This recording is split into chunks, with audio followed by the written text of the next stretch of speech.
हरे कृष्णा। भौतिक संसार में मनुष्य माया के वश में होकर अनेक प्रकार के सुख प्राप्त करने का प्रयत्न करते हैं। कई उसमें सफल भी हो जाते हैं और कई विफल भी, परंतु सफल कार्यों की मापदंड भी सटीक होना चाहिए। इस बात का ज्ञात प्रायतः वर्तमान युग के मनुष्य में देखी नहीं जाती। उदाहरण के रूप में संतान प्राप्त करना एक सुखद कार्य है, परंतु किस प्रकार संतान प्राप्त करना चाहिए और इसका क्या प्रयोजन होना चाहिए, इसमें विचार अति आवश्यक है। भगवान विष्णु की भक्ति या पूजा मनुष्य को हर प्रकार का सुख प्रदान कर सकती है और उससे मनुष्य कर्म बंधन के चक्कर में भी नहीं बनता, अपितु अंत में परमेश्वर को प्राप्त होता है। ऐसे ही है पुत्रदा अथवा पवित्र एकादशी की कथा। तो चलिए हम सुनते हैं पवित्र उत्पन्न एकादशी की कथा। एक बार युधिष्ठिर महाराज ने कहा, हे मधुसूदन कृष्ण, कृपा मुझ पर दया करे और श्रावण शुक्ल पक्ष में होने वाली एकादशी का वर्णन करे। मेरी अति इच्छा है इसकी कथा और पूजन की विधि के बारे में सुनने का। कृपा करके आप मुझे सुनाइए। श्री कृष्ण ने उत्तर दिया, हे महाराज, मैं प्रसन्नतापूर्वक इसकी महिमा सुनाता हूँ। इसके सुनने मात्र से एक व्यक्ति को अश्वमेध यज्ञ करने का फल प्राप्त होता है। द्वापर युग के आरंभ में महीजिता नाम से एक राजा हुआ है जो महिष्मतिपुरी नामक राज्य पर शासन करता था। क्योंकि उसका कोई पुत्र नहीं था, इसलिए उसका पूरा राज्य उसके लिए बहुत दुखी थे। एक विवाहित व्यक्ति को जिसके पास कोई पुत्र नहीं है, उसके लिए इस जीवन में या उसके बाद कोई खुशी नहीं मिलती। पुत्र शब्द का अर्थ है पू एक विशेष नरक का नाम है और त्र का अर्थ है उद्धार करना।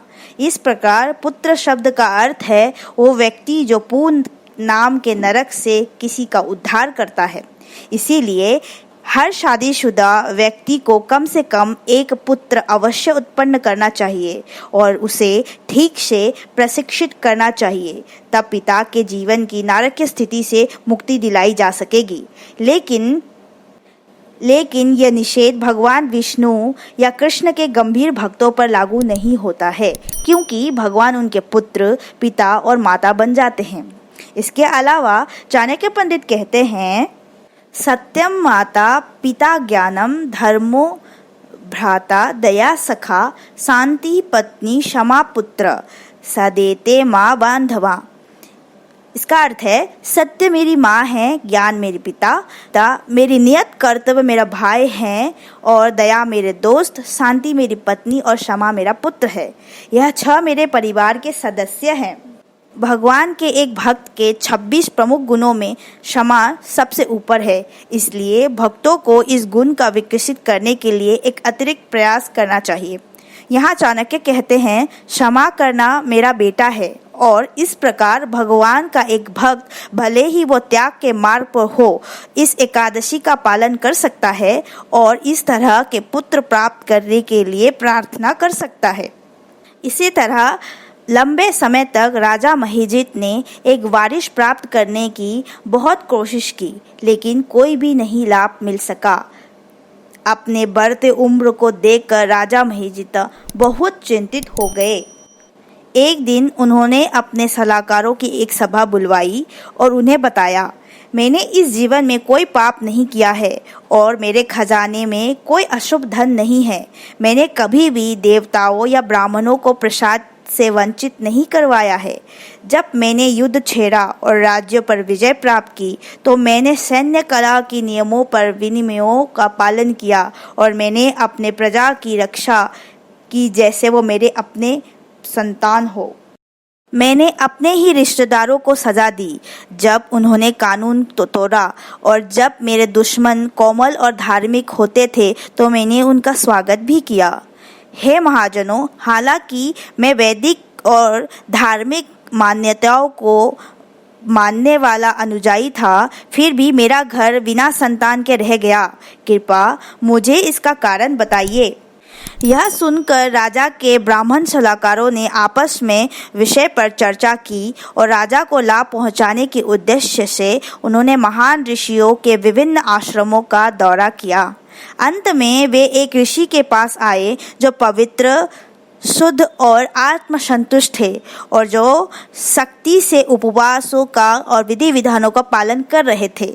उनकी इंद्रियां पूरी तरह से नियंत्रित में थी। उसने अपने क्रोध पर विजय प्राप्त कर ली थी और वो अपने नियत कर्तव्य को निभाने में माहिर थे। वास्तव में यह महान ऋषि वेदों के सभी निष्कर्षों के विशेषज्ञ थे और उन्होंने स्वयं भगवान ब्रह्मा के जीवन काल को बनाया था। उनका नाम लोमश ऋषि था और वो भूत, वर्तमान और भविष्य का ज्ञाता था। प्रत्येक कल्प बीतने के बाद उनके शरीर से एक बाल गिरते थे। राजा के सभी ब्राह्मण सलाहकारों ने एक एक करके उनके सामने विनम्र होकर प्रणाम किया और अति खुशीपूर्वक उनसे संपर्क किया। इस महान ऋषि के समक्ष राजा महिजिता के सलाहकारों ने बहुत सम्मान पूर्वक कहा, हमारे महान सौभाग्य के कारण ही हे ऋषि श्रेष्ठ, हमें आपको देखने की अनुमति प्राप्त हुई है। लोमशा ऋषि ने उन्हें उनके सामने झुकते हुए देखा और उत्तर दिया, कृपया मुझे बताएं कि आप यहाँ क्यों आए हैं? आप मेरी प्रशंसा क्यों कर रहे हैं? मुझे आपकी समस्या को हल करने के लिए प्रयत्न करना चाहिए। मेरे जैसे संतों के लिए केवल एक ही हित है, दूसरों की सहायता करना। इस पर संदेह मत करो। लोमशा ऋषि में सभी अच्छे गुण थे क्योंकि वे भगवान के भक्त थे। जैसा कि श्रीमद् भागवत में कहा गया है, यस्यस्ति भक्ति भगवती अकिंचना सर्वे गुणस्तत्र समासते सुरः हरावतस्य कुतो महद्गुणा मनोरथेनस्ति धावतो बहि। जिस व्यक्ति में कृष्ण के प्रति भक्ति पूर्ण सेवा और श्रद्धा होती है, उस व्यक्ति में कृष्ण के सभी अच्छे गुण और देवताओं के गुण प्रकट होते हैं। हालांकि जो व्यक्ति भगवान के प्रति भक्ति भाव में समर्पण नहीं रखते हैं, उनकी कोई अच्छी योग्यता नहीं रह जाती क्योंकि वे मानसिक रूप से मनगढ़ंत कल्पनाओं में लगे हुए हैं जो भगवान की बाहरी विशेषताएं हैं। राजा के प्रतिनिधियों ने कहा, हे ऋषि, अत्यंत गंभीर समस्या को हल करने में आपकी सहायता मांगने के लिए हम आपके पास आए हैं। वास्तव में पूरी दुनिया में आपसे बेहतर संत नहीं है। आप भगवान ब्रह्मा के समान लग रहे हैं। हमारे राजा बिना संतान के हैं, हालांकि उन्होंने हमें सदैव अपने संतान की भांति रक्षा किया है। पुत्रहीन होने के कारण उन्हें इतना दुखी देखकर हम बहुत दुखी हुए हैं। इसीलिए उनकी सहायता के लिए हम इस घोर वन में तपस्या करने के लिए प्रवेश कर रहे हैं। हमारा सौभाग्य है कि हमारी भेंट आपसे हुई। आपके दर्शन मात्र से सभी की इच्छाएं सफल हो जाती है।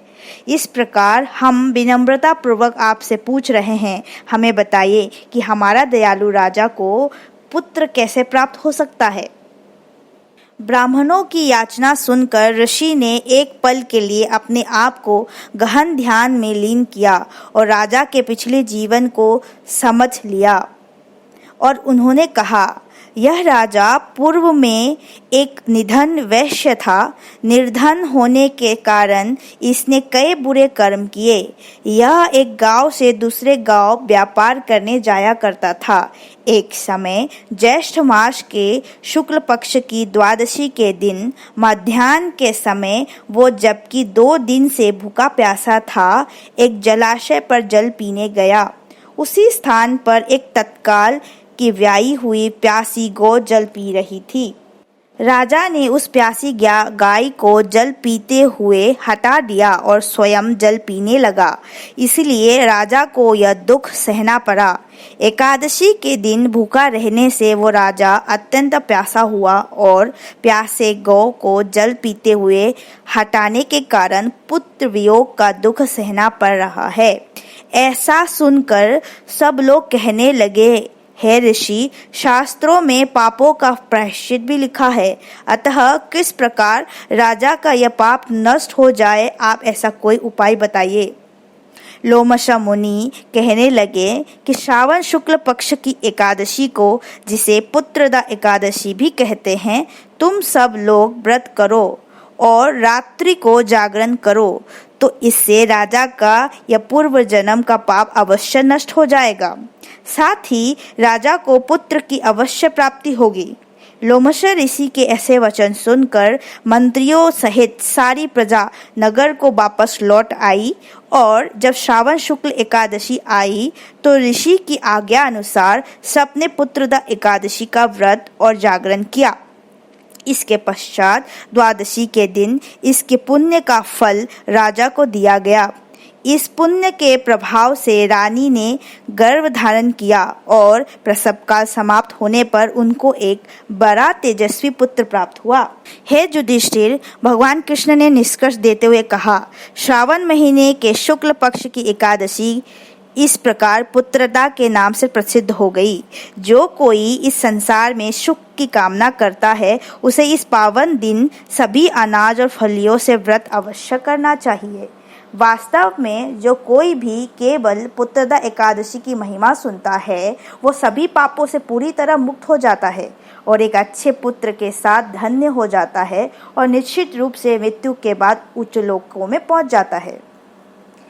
इसी तरह पुत्रदा एकादशी की कथा आप सभी ने सुनी। एकादशी के दिन एक भक्त को हर प्रकार के भौतिक कार्य को त्याग करके भगवान के नाम जप श्रवण आदि में ध्यान लगाना चाहिए और समय का उपयोग हमेशा अच्छे कार्यों में करना चाहिए। आप सबका दिन शुभ हो। हरे कृष्ण।